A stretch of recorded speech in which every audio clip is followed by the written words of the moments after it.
Hi, and welcome to Main Street AI, the podcast where traditional businesses are quietly revolutionizing their operations with artificial intelligence and winning. In this podcast, I sit down with industry leaders from law firms and professional services and other Main Street businesses to explore their AI journey. We dive into the opportunities they see, the challenges they're navigating, and the real impact of AI on their industries. Whether you're AI curious or ready to implement, this show brings you insights from leaders who are actually using this technology to serve customers better, empower employees, and drive profitable growth. What if practicing law didn't have to mean burning out? Ariella Coleman of Ariella Law has built something genuinely different, a remote, subscription-based general counsel practice where the billable hour is gone, the client relationship runs deep, and AI is a deliberate part of how she shows up at her best. In this episode, Ariella shares how she ditched the traditional model to work as a fractional GC and flat fee advisor for startups and mission-driven businesses across industries, why she believes attorneys who aren't using AI responsibly are being irresponsible, and how she's now vibe coding her own legal tech platform from scratch because nothing on the market fits the way she works. She also opens up about the very personal journey that led her to law in the first place and why her big why has continued to evolve in ways she never expected. This one covers a lot of ground. Let's dive in. Hi, everyone. Welcome back to the Main Street AI podcast. This is Stephen Whittier, and today we're joined by Ariella Coleman with Ariella Law. Thanks for joining. Thanks so much for having me. Excellent. And I'm already admiring your beautiful background there. So I'm sure we'll get to that. But could you, just to start, tell us a little bit about yourself, your background, what you do, and then we can go from there. Sure. Well, I think you have me on today because of my law firm, Ariella Law. And I work with clients across industries, and I have dropped the billable hour. I work with clients on a few different subscription tiers, often as a fractional general counsel, and also on a project-based flat fee project basis. And I operate in that way because I find it's better for the lawyer and for the clients. And I work with, as I said, clients across industries, but also all sizes. And I have found historically, in particular, I found when I was working with pro bono clients that when I felt I was able to help the pro bono clients often more because they weren't wondering, is this question or update with my business worth telling my lawyer about? And I have to tell you, the last person who should decide whether something's worth telling the lawyer about is the client.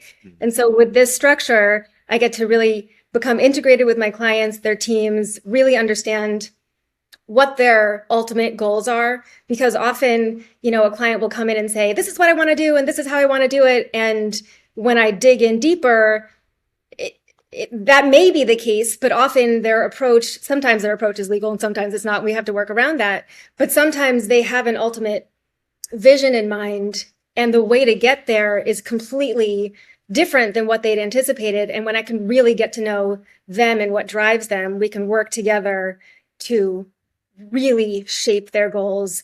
And I often work with what I call world shakers. They really care about what they're doing. They're trying to put something positive into the world, and they need a legal framework. And they also need to understand the overlap between legal and business. And so I come in and, work very closely with them to make sure that they can really achieve their goals and not worry about the stuff that might either get them in trouble later on or just, slow them down along the way. Right. Are these mostly startups or is it a mix between startups and longstanding businesses? It's a mix. It does tend to be more on the startup side, and it's for-profits and nonprofits. But it really does tend to range. And I tend to come in when people are, starting to grow, either if it is really at the beginning or a little bit later on when they realize that there's so much complexity going on, and maybe they read something on the internet, or they, ChatGPT told them something, and they suddenly realize, oh, I think I might not understand something. Maybe it's now the time to hire someone to help me out. But it does really range. And I will say one more thing is the types of clients that tend to, that are drawn toward me are those that are really looking for really personalized attention, and for them to be able to show up as humans and explain often it is, as you mentioned, startups that I'm working with. And that's really exciting, but there's also often a lot of anxiety around that. And my clients are very comfortable saying to me, I'm freaking out right now. I know I need to do this, but there's so much and I don't know what to do. And I feel like, suddenly I'm a grown up and help. And then we can chat about that. And the more I understand kind of the human side of what they're experiencing, the more I can also help them manage the legal side, because often what I've found is sometimes the legal elements, and even the partnerships internally and externally can go, in a sort of, south can start getting a little messy when you're not facing the real human challenges and what you're really worried about, and how you're communicating and interacting. So the more I can get engaged and help you on the human side, the more everything else can also go smoothly. Yeah, it's really interesting. And when you were talking about, the fixed fee model or fixed project model versus hourly, that's come up a few times here in discussions on the show. And, I'm fascinated with your model because everyone I've talked to so far that is either transitioned whole or in part into a fixed fee model and talked about, the benefits, cost benefits, they're still all doing traditional brick and mortar businesses for the most part. Sure, people do meetings and everything, sometimes even, hearings online, but they're still operating firms. And your model is different. So you're actually working remote. So you've been able to make that transition.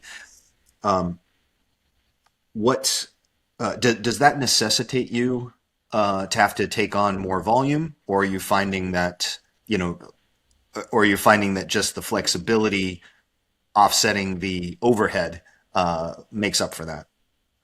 I don't actually need to take on more clients. I have different, I've got my offerings range so that if you're really super budget friendly, we can make that work. And then we'll at the outset work together to understand what are the priorities. So how do we make your budget work? How do we do what's absolutely necessary? And, wait until later to do the things that are more nice to haves.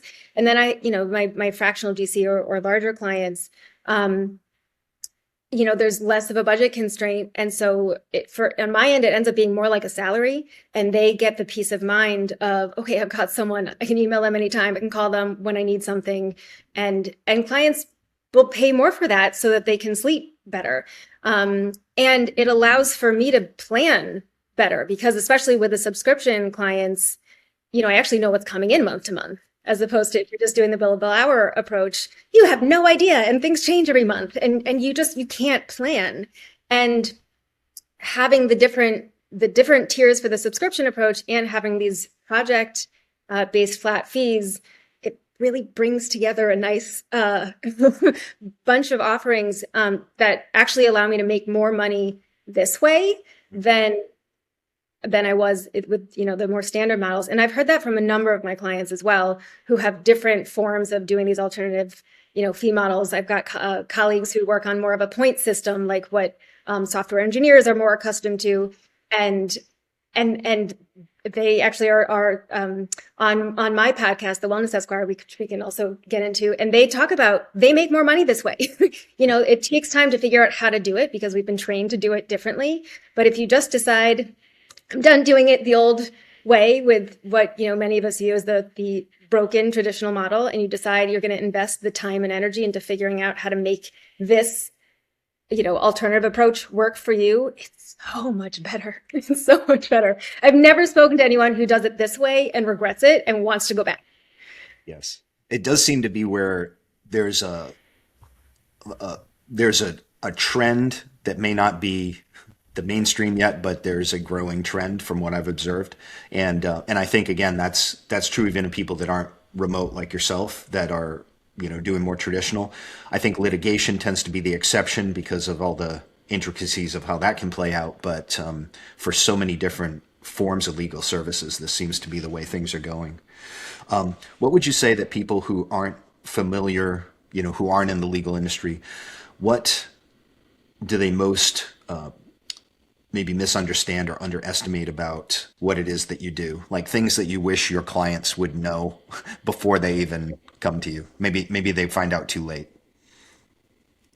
It's a great question. You know, I find myself saying to clients so often, it's not a stupid question. I say it that way because they come to me saying, I'm sure this is a stupid question, but, and often those are the questions that I want people to ask more. And those are often kind of more of the game changer than the questions that they think they should be asking. It's the ones that they feel embarrassed about that really can have a huge impact on so much of their business. And I mentioned earlier, there's so much overlap between, business operations and legal. And that's, everything about the way you're setting up your business, what the structure is, how you're bringing people on to work, whether as employees or contractors, exactly what the distinction is. If you realize that you actually made a mistake, why you want to fix that as soon as you realize it.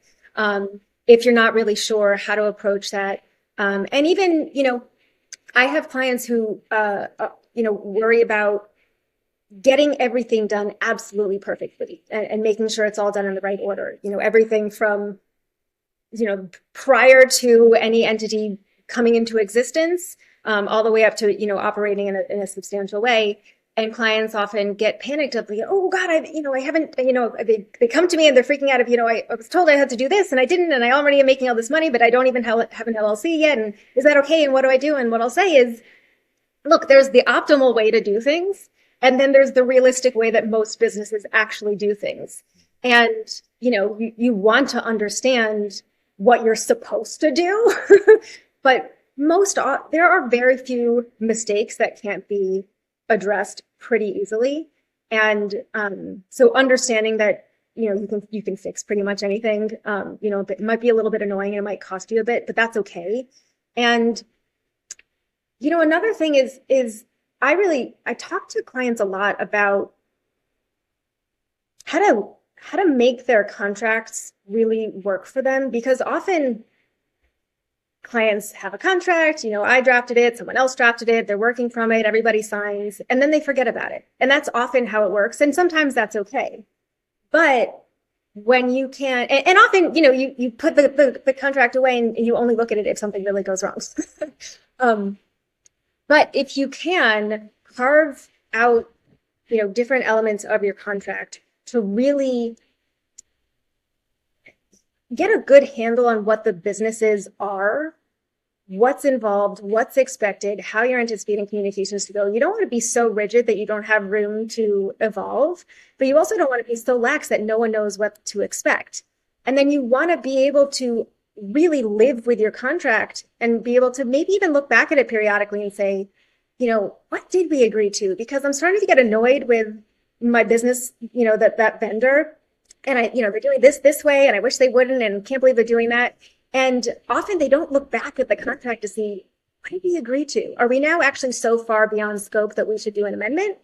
And what often happens instead is no one looks back at the contract, no one updates with an amendment, and no one has what feels like a hard conversation.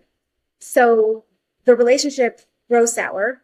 And what you could have just done instead is paid more attention to what you'd actually agreed to at the outset, and then had the conversations, which might seem really difficult, and allowed that relationship and maybe the contract as well to evolve as your business evolves and as the business relationships evolve. Yes, that's a great observation. I'm relating to things you're saying for sure.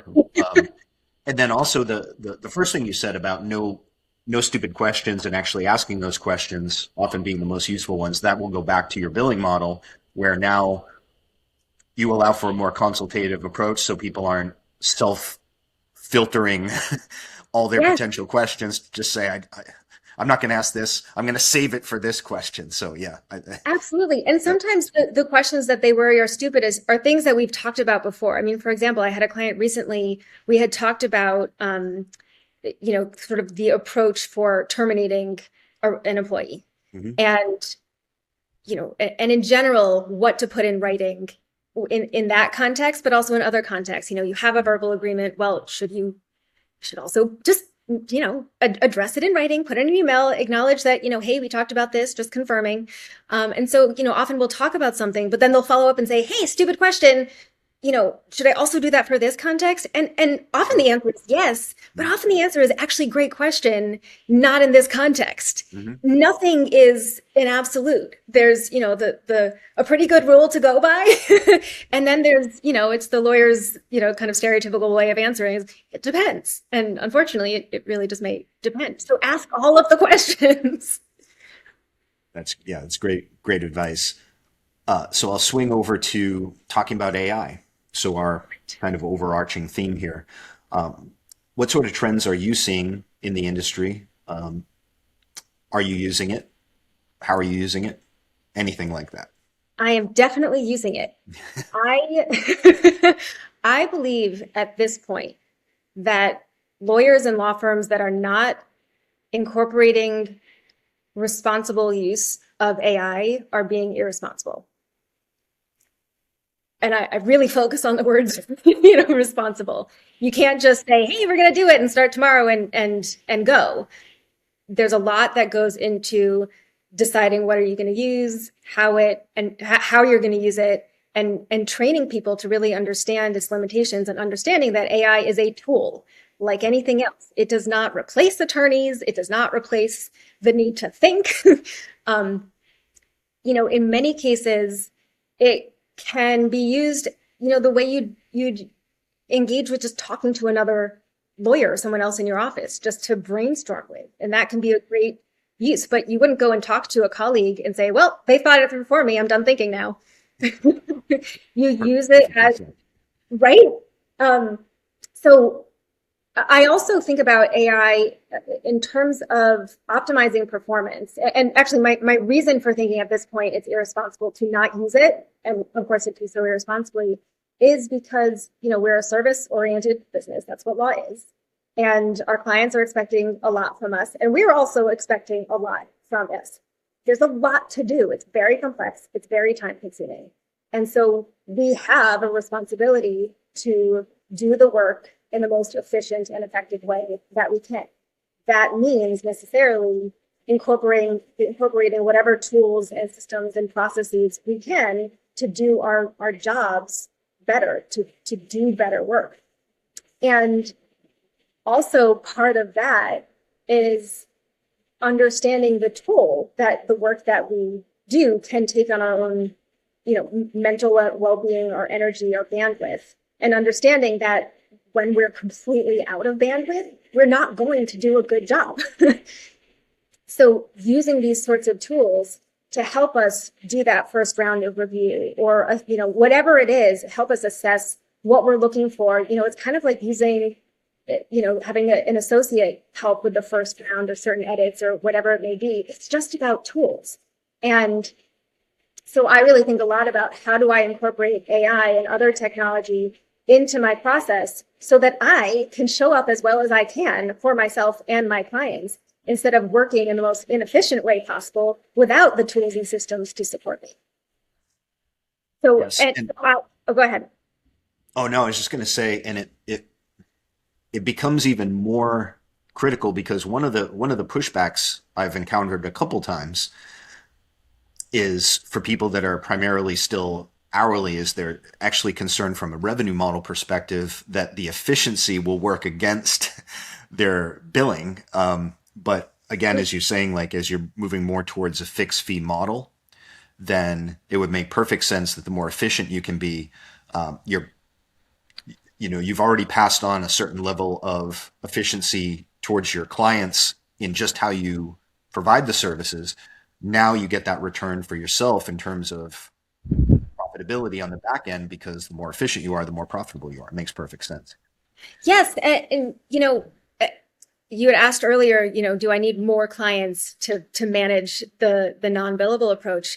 And again, the answer is no. And I'm using these tools so that I can price my services in a way that I believe are ethical and that, really demonstrate the value of what I'm offering to the client and that incorporate the time and energy that I'm putting in and the expertise and acknowledge that I'm also using tools to make sure that I can give them better quality service faster. Absolutely. Do you see anything on the horizon that you're particularly excited about? Maybe that hasn't arrived yet, but you think it's leading there with all this emerging technology?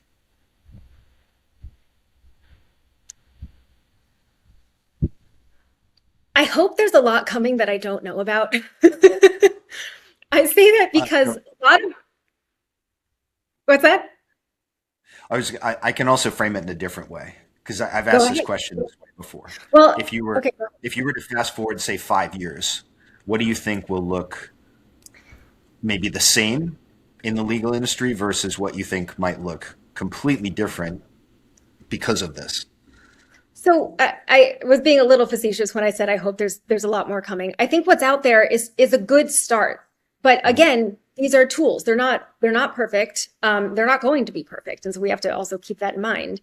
One of the challenges that I certainly see with legal tech around contracts drafting and review and those sorts of things is they're so far from perfect. I mean, they make your life easier in certain ways, but you really have to pay attention because they can make stupid mistakes. And it's not just the hallucinating that we've all heard about with, lawyers who have, filed, lawsuits with the case law that just doesn't exist. But it's just, it's cutting off entire sentences. It's not understanding what the full grasp is, in the context of what you're doing is. It's things like that. So you still really have to pay attention. So I assume in the next 5 years or so, these kinds of technologies will just get better at that and do a better job of not having those kinds of mistakes. I'm sure that's on its way. I also, I have been very disappointed in the legal management software that exists. And one of the things I was actually most excited about when I went out on my own was having the ability to choose my legal tech, my tech stack, and immediately became so disillusioned because everything I tried it was either just absolutely horrible or just really didn't fit my needs for the way that I practice and the way I, envision building out my firm further. And so I've actually started building new legal tech with my husband to solve my own problems. And I'm building it using, for anyone who's familiar with the term vibe coding, and which is basically, for anyone who's not familiar, it's taking a lay person. I'm fortunate that my husband is in tech and he started out his career as a software engineer, but I certainly did not start out that way. So I can just type out in my lay language what I want, and it's building it for me. And I've also gained a lot of experience doing this with some other things. So we're building my legal tech of my dreams using AI, and also to incorporate AI into the process so that the user isn't going to be just wasting their time, looking for which part of the platform do I need to go to for, all the clicking takes up time. My favorite tech platform, I would cry if it ever went away, is Superhuman Email. It's like magic. It's incredible. It saves me. I use it for all my businesses and I love it. And one of the things that I love so much about it is the keyboard shortcuts. It saves so much time. I'm able to move through my unbelievable, volume of email so much faster. It has other great features as well, but that's one of my favorite pieces. And I want legal tech to catch up, get out of, we've been in the dinosaur ages. We've been moving a little bit farther away from that and closer to the modern times, but we really still have a ways to go. And because I haven't found anyone who's any platform that's really solved my problems, I'm building it. Absolutely. Yeah, that's been definitely something I've had many conversations about as well. Um, Don't doubt I'll, it. I'll, I'll pivot over and go a little bit more into your business too. So what would you say makes you unique in what you do, makes you stand out? I care so much. I am a highly sensitive person, and that allows me to, I'm a really excellent lawyer. I'm very nitpicky, and I have the technical skills that a lot of us have. That doesn't on its own make me stand out. But I care so, so much. I become part of your team. Your success becomes my success. And I care not just about the business, but also the people behind it. And I have found through experience that that then allows the client to become more successful and to engage with me better. Because even, if they're having a rough day, something's going on with their family or their health or something else, when we start our calls, instead of them trying to just be super focused and professional so we can get to the point of the call, they can kind of tell me what's going on so I understand why maybe they seem a little bit off or something I thought had been resolved isn't, or whatever's going on. That way I'm not confused and I don't know why things are going the way that they are. I can really become part of what they're building. And, and the feedback that I get from clients is, it's again, there's the skill that so many of us have, but the amount that I care and the dedication I have to really wanting them to be successful in the way that they want to be successful. And I don't just forget about it as soon as I, finish the file, and we keep in touch. And a lot of my clients actually end up becoming friends because, Right. I was just going to ask that. I was kind of betting that would be the case. Yeah. yeah, it is. And, when I first launched my firm, I had said to my husband, I'm going to keep it small, just me. And he laughed at me. And he was correct. The firm has been growing. It's still just me, but I'm hiring because I've become, way past capacity because my clients keep referring their friends and their colleagues because I like to think it just feels good to work with me. I don't think it feels like they're working with a lawyer. It feels like, oh, I'm going to call my friend who, by the way, is a lawyer. And I like it that way. And I actually just had a conversation with a colleague about, the sort of energy that sometimes goes in earlier on in a career and as we're evolving to, come off not as a lawyer while very clearly needing to be like, hey, I'm a lawyer. Because clients who really see you as a lawyer don't then often come to you with all of the questions and with all of the insecurities and the confusion and the fears. And when you, in my case at least, when I've been able to develop much more of a casual relationship, they tell me everything. I mean, you can see how much I really have built my firm around, I want them to tell me everything. If I don't know everything, I can't help them as much. Yeah, that's great. Um, it's like indicative of your model, that the persona behind it, like almost your brand is, I'm trusted advisor, uh, consultant, friend. By the way, I'm also really good at my lawyering too. Yeah. Side note. Yes.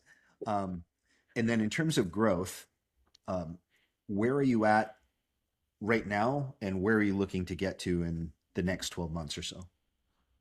So I'm building out my firm to basically be a model for what law firms that have a focus on recognizing the connection between well-being and performance can look like.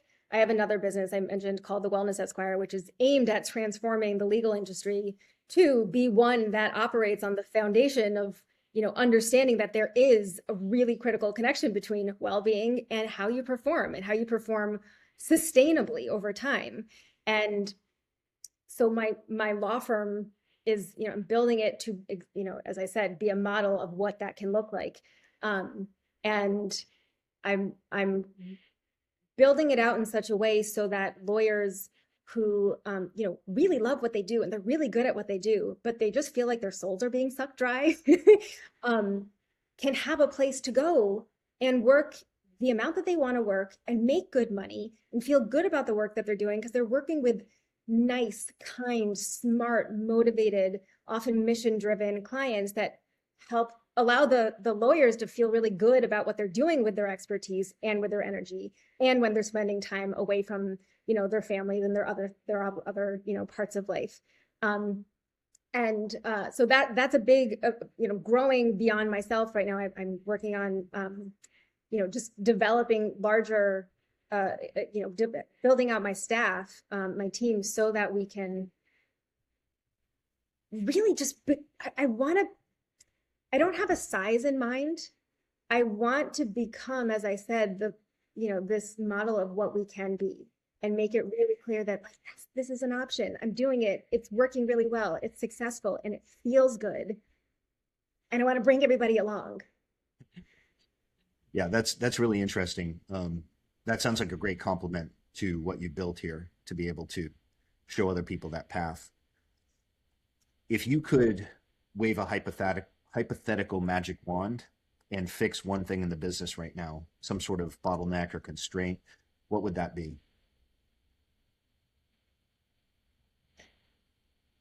Oof. I think the billable hour model is the thing that just really has to either go entirely or be entirely rethought for where it makes sense. The biggest problem that I see with that model is in a lot of cases, I want to say all cases, but I haven't seen all cases. In a lot of cases, it drives inefficiency. So where we're working on, on the billable hour model, lawyers are encouraged to not create more efficient systems, to not use tools. There's a legal product that I use, and my sales guy, I asked him, are you tracking well-being at all? And he said, well, not exactly, but I can tell you that we often have lawyers who start using our product, they love it, and then they have to tell us, I got to stop using it because I'm doing better work, I'm more efficient, I'm even sleeping more, I'm seeing my family, my work is amazing, but now I can't reach my billable target, so I got to stop. I mean, that's insane. So to me, this use of the billable hour is one of the key factors that drives burnout. And that I wonder, when you do have these cases of lawyers who are, filing their suits with hallucinated ChatGPT cases, in the cases that I'm aware of, they're often, established lawyers who know what they're doing. They're not looking, I can't imagine they're looking to be lazy. My expectation is they're burnt out. They're looking for a tool to help them. And this is, in essence, a call for help. They don't mean it to be necessarily, but that's how without more information, that's how I view it, as at least a possibility for some of these cases. And I think that if we don't really look hard at all of the ways that we've built out the legal industry model and have just decided, well, that's how we do it, so here we go. And, it was tough for me, so it's got to be tough for you. We're just going to end up with an industry where people continue to leave. Really good, high quality lawyers just leave because they're just done. And it doesn't have to be that way. There's no reason for it. Well, you said Costa Rica, correct? I'm in Puerto Rico right now. I've been beach Puerto hopping Rico, around yeah. the world, and I get to design my life the way I want to. I love the way I'm building out my firm. It feels good, and I feel good. It's fantastic. Great. Now, I think the answer is kind of obvious based on everything you talked about, but I do always end on the personal. So we go from introduction to talking about tech and your thoughts on it to growth, but minus all the business stuff. What got you here in terms of your big why? Like what really gets you excited to do what you do? It's really evolved over the years. I expected to have a career in fashion. And my dad was diagnosed with colon cancer when I was 13 and he died when I was 17. Oh, wow. And when I went to college, if I wasn't in class and studying, I was doing something with the American Cancer Society. And that part of my life, my grieving process, included becoming aware of how fortunate my family had been. When my dad had been diagnosed, we were told to expect we had a few months left with him, and we had 4.25 years. And so much of that was because of access and resources. Mm-hmm. And so after he died and I went to college and started just processing what I'd been through, I understood how fortunate we'd been that we had these access and resources, and just thought, well, what about everybody else? This seems unfair. And so at the time, I felt like I'd been through too much to have at the time, I felt like, a frivolous career as, fashion. And so I decided I needed to go and do something to change the world, to make other people's lives better, and to fix healthcare. At the time, I didn't really understand, I think, how complex of a problem it was. But I went to law school to focus on healthcare, and not with a specific vision in mind of what I was going to do, and even that I was going to practice law. I went to law school to develop the skills to become a tremendous advocate. And so throughout my career, a lot of it's been really focused on healthcare and life sciences and public health in different ways. And now, while I do still work in those areas, I've found that it actually feels better for me to do a lot of work that's not focused on that, because that was born out of so much pain. And I now love working with my business clients across industries, and also with my individual, individual just people clients. And one of the things that I do in particular with just individuals that I love and has become a growing part of my business that feels really good for me is I've started offering a flat fee to do a basic employment agreement review, because I got tired of hearing so many smart, capable people, their stories of signing agreements that they either didn't understand, had a bad feeling about, but signed anyways, didn't know how to navigate, and they didn't know how to find them, a lawyer, and they just assumed it was going to be so expensive, and so they didn't. So then they ended up in some sort of suboptimal situation. And so now I offer that service, and I get to just work with really great individuals to just make sure that they're not, signing their life away, that they know what they're, signing up for. And even if they're not in a position to negotiate, that they're then just prepared for what comes next. And so all of that comes from, just this kind of, I just need to help people in different forms. And the way that looks evolves as I do. Right. That's fantastic. Yeah, it really very interesting, but also really heartening, everything that you've built. And I think this will be a great episode, not just for people that might potentially want to learn more about your services, but also some of your peers to see what's possible for where they might be able to evolve their model to. To wrap up, could you just share with people how to reach you if they want to get more information? Sure. So the law firm is ariellalaw.com. And the Wellness Esquire is thewellnessesquire.com. And you can find the various ways to contact me through those websites. Fantastic. Well, thanks so much for your time today and your insights. It was really great. I appreciate it. Thank you so much. Thanks for having me. My pleasure. Take care.